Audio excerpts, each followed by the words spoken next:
Orlando International Airport handled more than 57.5 million passengers in 2025. That's a record. On January 3, 2026, the airport processed approximately 196,000 passengers in a single day, also a record. During spring break 2026, MCO is expecting more than 7.4 million travelers across a 46-day window, an 8% increase over the previous record year. By every metric, Orlando is one of the fastest-growing airports in America, and by another metric, it is also one of the most consistently delayed and overloaded major airports in the country.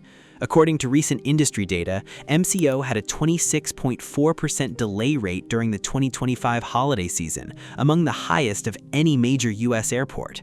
The airport is in the middle of a $6 billion transformation. The state of Florida just set a record with 143.3 million visitors in 2025.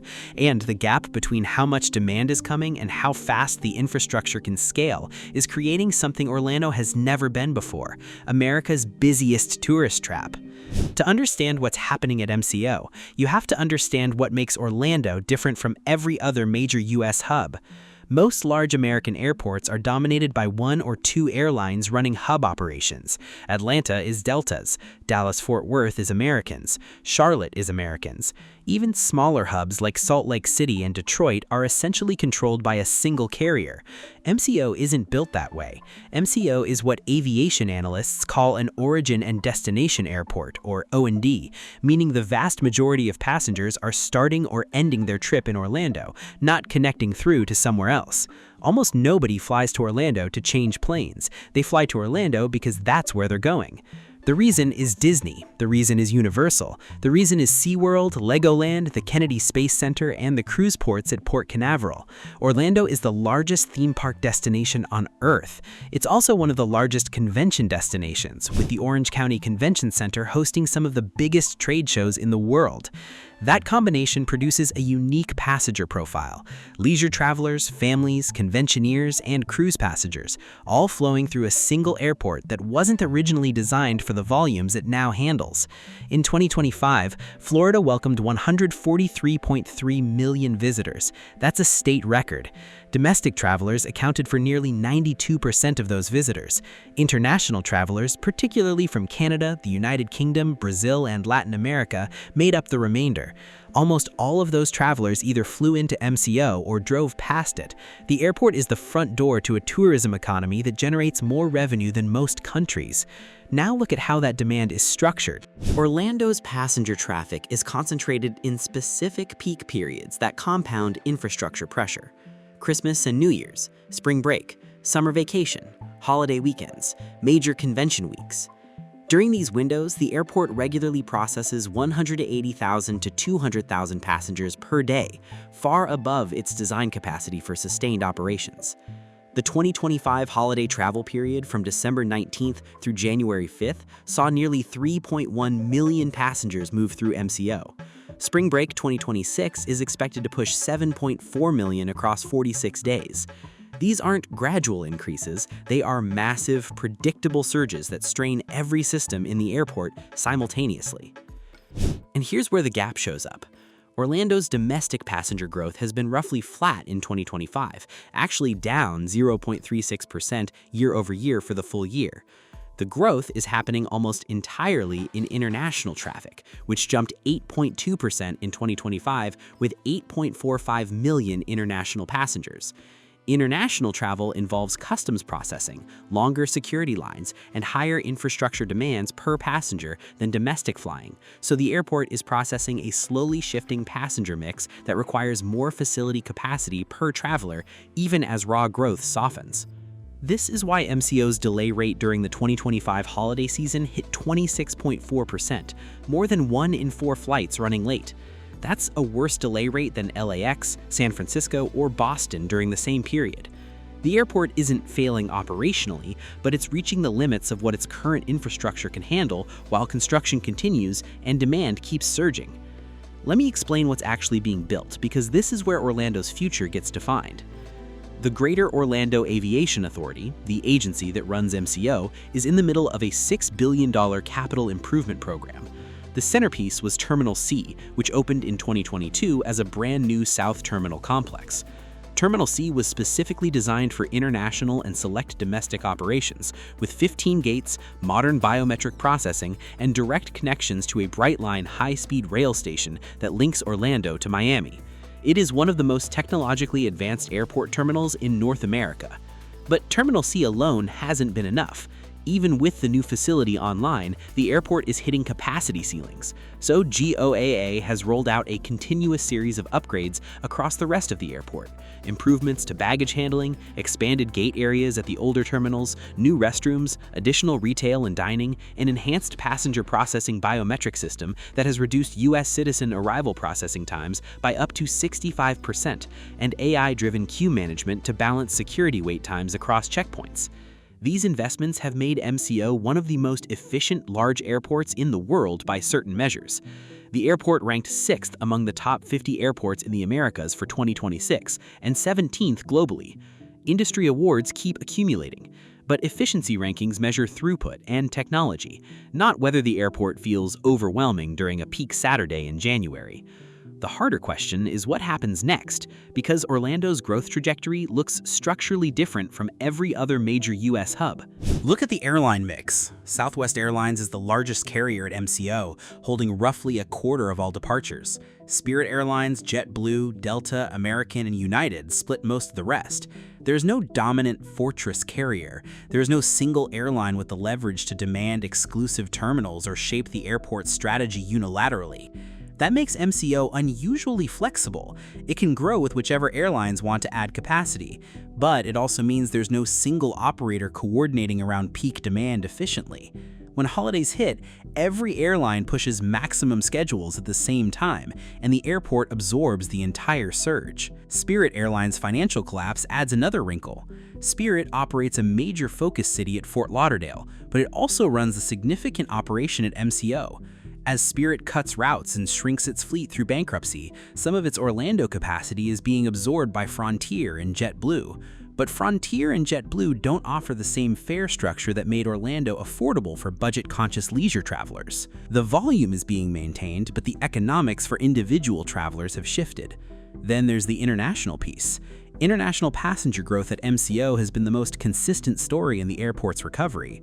Long-haul routes from London, Amsterdam, Frankfurt, Sao Paulo, and Mexico City have been adding capacity. Brightline's rail connection between MCO and South Florida is making it easier for international visitors to combine multiple Florida destinations on one trip. The airport is positioning itself not just as a Disney gateway, but as a general-purpose Florida international entry point, competing directly with Miami International for inbound tourism traffic. But there's a ceiling problem. Orlando has 3 runways. The land surrounding the airport has been developed extensively over the past 30 years. Adding a 4th runway would require enormous investment and political capital. Without significant airfield expansion, the airport's theoretical capacity caps somewhere around 70 to 75 million passengers per year before delays become unmanageable.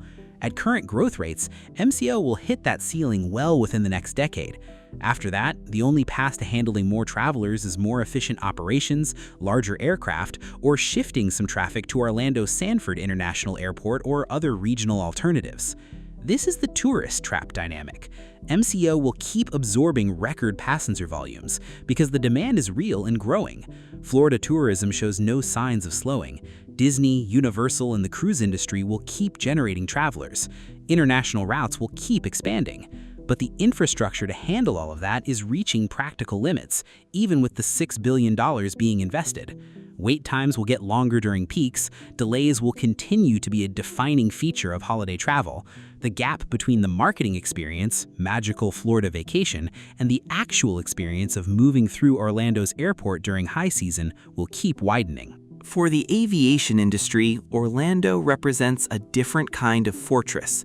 Not a fortress controlled by a single airline, but a fortress controlled by tourism demand. As long as people want to visit Disney, Universal, and Florida's beaches, MCO will keep filling up. As long as families plan their vacations months in advance, the surge patterns will keep stressing infrastructure that can't easily expand. And as long as the airport keeps winning industry awards while passengers complain about delays, the contradiction at the heart of MCO will keep getting more visible. There's another layer to this that doesn't get discussed enough: the rideshare and ground transportation problem. Orlando's airport sits roughly 25 minutes from the Disney parks under good traffic conditions, and significantly longer during peak periods. Every theme park guest moving between MCO and their hotel is competing for the same limited curb space, the same rideshare pickup zones, and the same shuttle infrastructure. Mears Connect, which replaced Disney's Magical Express in 2022, has been criticized for unreliability. Uber and Lyft surge pricing during peak vacation weeks routinely doubles or triples standard fares. The Brightline rail connection helps, but it primarily serves South Florida routes, not the local Orlando theme park corridor. The airport can move 200,000 passengers a day through its terminals, but the ground transportation bottleneck downstream of the terminal exits creates its own version of the same surge problem. The cruise industry adds another dimension. Port Canaveral is one of the busiest cruise ports in the world, and the vast majority of its passengers fly in and out through MCO.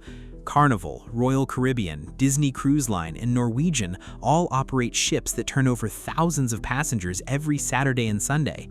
Cruise embarkation days create an entirely separate surge pattern, typically beginning Friday evening and continuing through Sunday, that overlaps with normal vacation travel. A family flying in Friday night for a Disney trip is sharing the airport with cruise passengers boarding Saturday morning ships and other cruise passengers disembarking from the previous week. 3 different vacation cycles, all converging on the same terminal complex on the same days. Then there's the workforce problem that affects every part of the operation. Central Florida's aviation, hospitality, and tourism industries have been competing for the same labor pool since the post-pandemic recovery began. Airline ground crews, TSA officers, baggage handlers, customer service agents, and concession workers are all in short supply during peak periods. Hourly wages have substantially risen, but staffing levels at the airport often remain below what peak operations require. When a single airline experiences a staffing shortage on a holiday weekend, the cascading impact across the airport's entire operation can be severe. Delays in one terminal create knock-on effects in others. Security wait times in one concourse pull resources from another. The system is interdependent in ways that get exposed every time demand spikes above forecasts. And the ripple effects extend to MCO's smaller sibling, Orlando Sanford International Airport, located about 35 miles north. Sanford handles roughly 2.5 to 3 million passengers per year, primarily Allegiant Air and some international charter operations. As MCO approaches its capacity ceiling, Sanford has been positioning itself as a relief valve for budget carriers and seasonal traffic. But Sanford lacks the airline diversity, international route network, and ground transportation connections that make MCO essential to most travelers. Even with growth at Sanford, the vast majority of Orlando-bound passengers will continue to flow through MCO, which means the capacity pressure isn't going to redistribute meaningfully across the metro area's airport system. Against all logic, the airport that's becoming one of the most efficient in the world is also becoming one of the most overloaded. Orlando isn't failing, it's succeeding too well at attracting passengers it can no longer comfortably move. By the time the next round of capital improvements is complete, the demand will have grown past the new capacity again. That's not an aviation problem, that's the price of being the front door to America's largest tourism economy. And for the millions of travelers who will pass through MCO this year, hoping for a magical vacation, the airport itself is going to be the first and last reminder that even paradise has a waiting line.